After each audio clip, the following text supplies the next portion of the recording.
Okay, good afternoon, student. Last lecture we discussed the topic moment of inertia. Moment of inertia मध्ये आपण basic concept बघितला होता. Moment of inertia हा कोणाचा असतो तर moment of inertia of a rotating body. Rotating body has moment of inertia about its own axis. मग आपण त्याचं जनरल रिलेशन बघितलं होतं. I equal to mr square, where m is the mass of the body and r is the square of the radius or distance of force from the axis of rotation.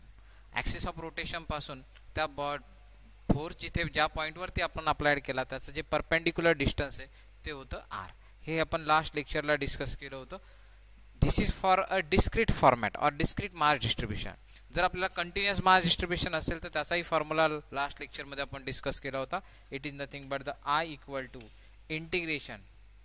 Integration r square d m. आणि हा वरचा जो formula आहे तो general लिहिला आपण.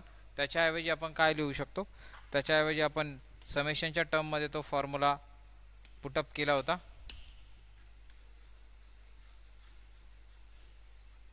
त्याला आपण परत एकदा रिवाइज करूया. काय फॉर्म्युला होता in terms of summation.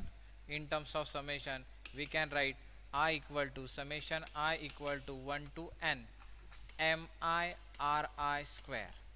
This is the formula for moment of inertia. This is for discrete distribution, this is for continuous distribution. Okay,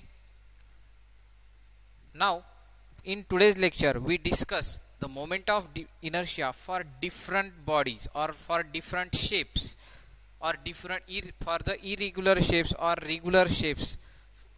We apply that formulas for calculating the moment of inertia about different axes on the ring, disc or sphere, hollow sphere, solid sphere, etc. bodies.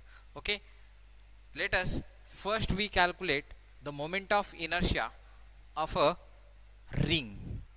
Okay, आजचा जो first topic आहे आपला तो आहे moment of inertia of a ring. हा जो topic आपल्याला discuss करायचा आहे. ओके, इथे मी एक रिंगचं स्ट्रक्चर ड्रॉ केलंय ज्याच्यामध्ये capital R be the radius of the ring, capital M be the mass of the ring and ring is rotated about its own axis. Green कलरमध्ये जो पॅच दिसतोय तुम्हाला ग्रीन कलरचा vertical line, it is nothing but the axis of rotation. Axis of rotation means the line passing through the center. जी line centre मधून pass होते हैं. Body rotates about itself. Body त्या ॲक्सिसच्या भोवती रोटेट होते. About that axis every particle of the body performs the circular motion.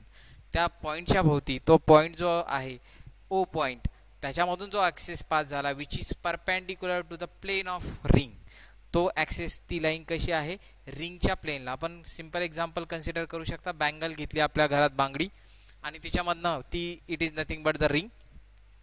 तिचा centre असणार आहे मध्ये ओ आणि त्याच्यानंतर काय केलं आहे तिच्यामधनं आपण एक व्हर्टिकल प्लेन, सपोज आपला एखादा पेन्सिल घेतली, पेन घेतला आपण, तो त्याच्यातनं परपेंडिक्युलर धरला तर हे स्ट्रक्चर आपलं तयार होईल. म्हणजे ring is nothing but the two dimensional body. रिंगचं जे स्ट्रक्चर आहे ते टू डायमेन्शनल आहे. आपल्याला ते एक्सप्रेस करण्यासाठी 2 डायमेन्शन सफिशियंट आहे. ओके, तर it is nothing but the ring is nothing but the two dimensional body having negligible thickness and तिला आपण युनिफॉर्म कधी बनवू शकतो if ring is said to be uniform when mass of the ring is uniformly distributed over the circumference of the ring. रिंगच्या सर्कमफरन्सवरती जर mass uniformly distribute झालं असेल तर such ring is said to be uniform ring. त्याला आपण uniform ring म्हणू शकतो. ओके, तर अशा रिंगचा जर मोमेंट ऑफ इनर्शिया कॅल्क्युलेट करायचा ठरला तर त्याच्यासाठी सिंपल फॉर्म्युला आपल्याकडे आहे. That formula is given by I equal to capital M r square.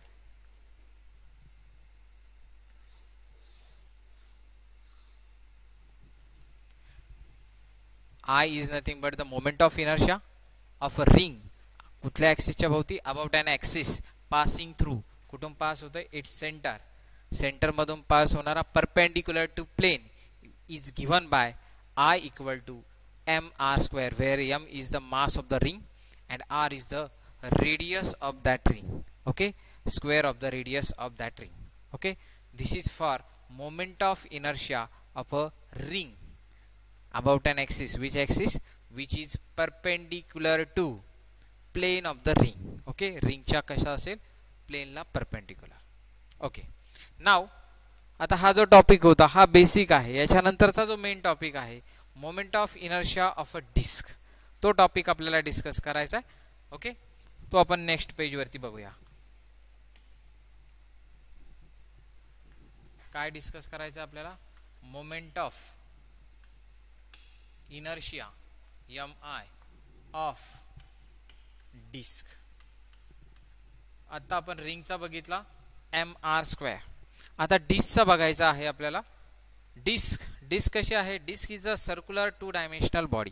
It is also a circular body, two dimensional body. एका फ्लॅट सरफेस वरती डिस्क ठेवली तर आपण त्याच्यावरती हात फिरू शकतो. Means it is a two dimensional body. Okay, आता रिंग मध्ये पण दोन प्रकार आहे, युनिफॉर्म आणि non uniform disc. Sorry, disc मध्ये दोन प्रकार आहे, युनिफॉर्म अँड नॉन युनिफॉर्म. आता युनिफॉर्म म्हणजे काय? Mass distribution is uniformly spread over the ring. Ring वरती सगळ्या ठिकाणी मास डिस्ट्रीब्युशन जर युनिफॉर्मली स्प्रेड झालं असेल, कुठे सगळ्या पोझिशन वरती मास डिस्ट्रीब्युशन इक्वल असेल, तर that disc is said to be uniform. और जर त्याच्यामध्ये कमी जास्त असेल, एखाद्या पोझिशन वरती मास जास्त ॲक्युमुलेट झाला असेल, एखाद्या पोझिशन वरती कमी असेल, तर तिला आपण नॉन युनिफॉर्म डिस्क म्हणू शकतो. ओके, म्हणजे डिस्क युनिफॉर्म कधी असेल? If mass distribution is uniform. Mass distribution uniform means mass density is uniform at each point. What is mass density? Mass density is sigma. Mass density is given by the term sigma, and sigma is nothing but the mass per unit area. This is the sigma. Sigma means mass density. Mass density is given by capital M. M is the mass of the body per unit area. Mass per unit area is constant, means mass density is constant, and that disk is said to be uniform. Okay, अशा uniform disk साठी आपल्याला काय करायचं? Moment of inertia calculate करायचा. Okay, कसं करणार? त्याच्यासाठी simple expression दिलेलं आहे. कसं कॅल्क्युलेट करणार त्याची आपण एक डायग्राम ड्रॉ करूया डिस्कची.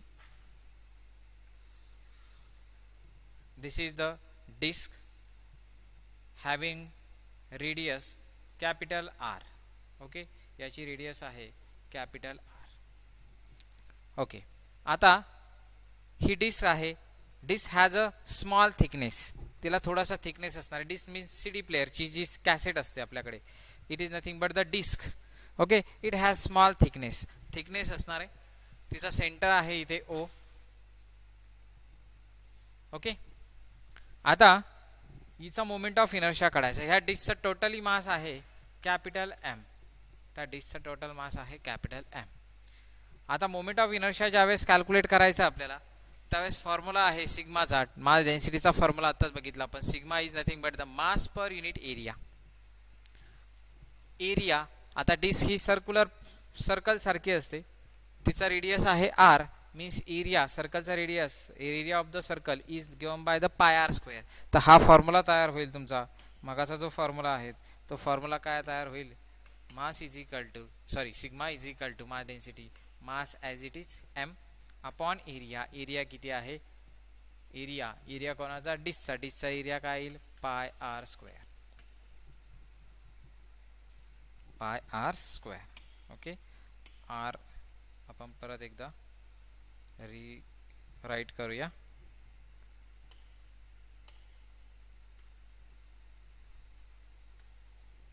Okay, pi R square.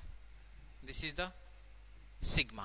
Okay, आता for calculating the moment of inertia of a disk, we consider a different concentric ring included in that disk.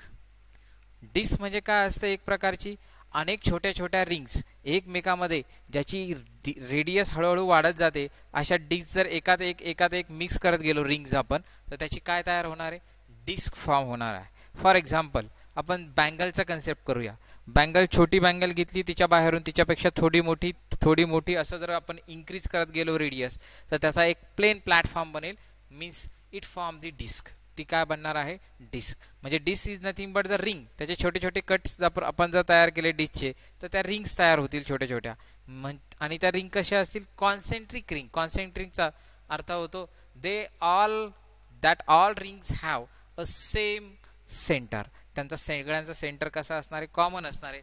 हा जो मधला ओ आहे तो सगळ्यांचा कॉमन सेंटर असणार आहे आणि त्याच्या भोवती काय असणार आहे? Number of disc. मग आपण काय करूया? मोमेंट ऑफ इनर्शिया कॅल्क्युलेट करण्यासाठी फर्स्टली एका डिस्कचा कॅल्क्युलेट करूया, सॉरी एका रिंगचा कॅल्क्युलेट करूया. या डिस्कमध्ये नंबर ऑफ रिंग्स आहेत, मग त्यातली एक रिंग आपण कन्सिडर करूया. Let us consider a ring having radius small r. आपण अशी एक रेडियस कन्सिडर करूया जिचा रेडियस किती आहे? Small r. ओके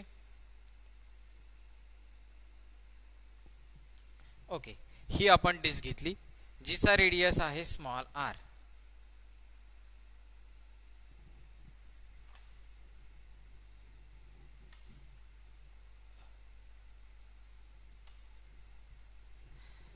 जिचा रेडियस आपल्याला काढायचा आहे स्मॉल आर. ओके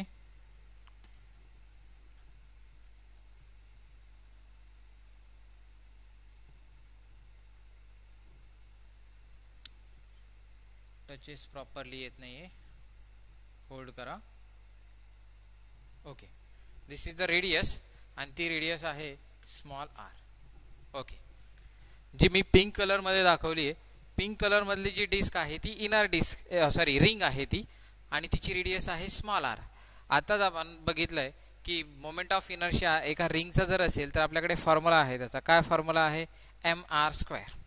ओके और मोमेंट ऑफ इनर्शिया आताच लास्ट लेक्चरमध्ये आपण लास्ट पेजवरती बघितलंय की जर मोमेंट ऑफ इनर्शिया काढायचा असेल कंटिन्युअस डिस्ट्रीब्युशनसाठी, आता डिस्क आहे, डिस्कवरती युनिफॉर्म डिस्ट्रीब्युशन आहे, म्हणजे कंटिन्युअस डिस्ट्रीब्युशन आहे मासचं. कंटिन्युअस डिस्ट्रीब्युशनसाठी आपण कोणता फॉर्म्युला वापरणार मोमेंट ऑफ इनर्शियाचा? इथे दोन फॉर्म्युले आहेत.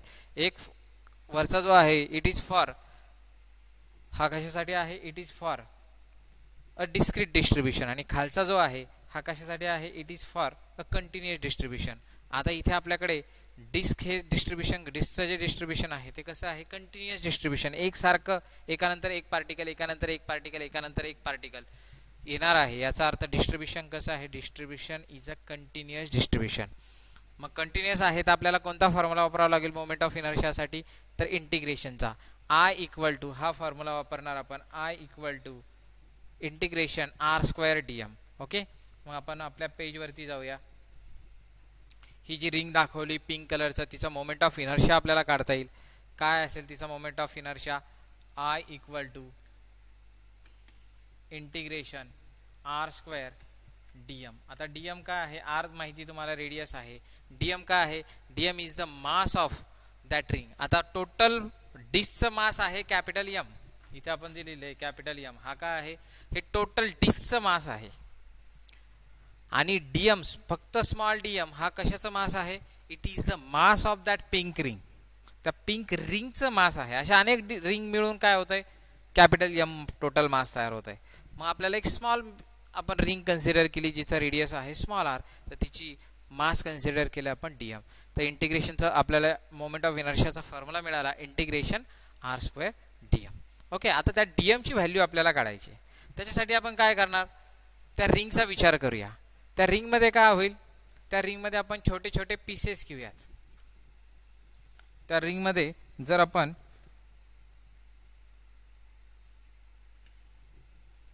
छोटे छोटे पीसेस जर कन्सिडर केले तुम्ही इथपासून तर इथपर्यंत, हा जर कन्सिडर केला, याला आपण तुम्ही नाव जर दिलं डी आर, टोटल आहे रेडियस आहे आर, आणि त्याचे जर आपण त्या सर्कम्फरन्सचे स्मॉल छोटे छोटे पीसेस केले d r d r d r, total circumference, तर एरिया आपल्याला मिळेल त्याचा.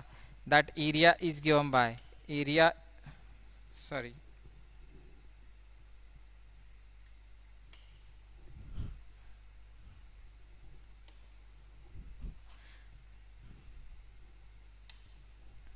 that area is given by area equal to circumference आहे 2 pi r into small dr, that is nothing but the area.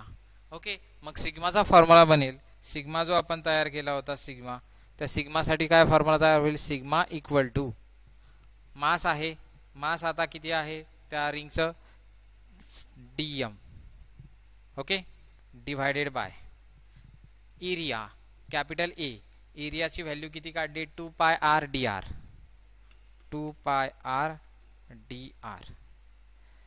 Okay, इथे properly येत नाहीये, आपण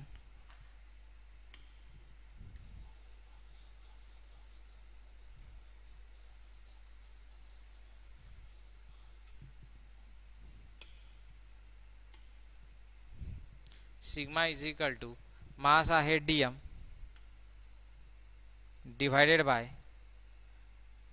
area, area किती आहे 2 pi r into dr. Okay, आता त्याच्यावरून dm ची व्हॅल्यू काढता येईल, त्याच्यावरून dm कसा काढता येईल, dm इक्वल टू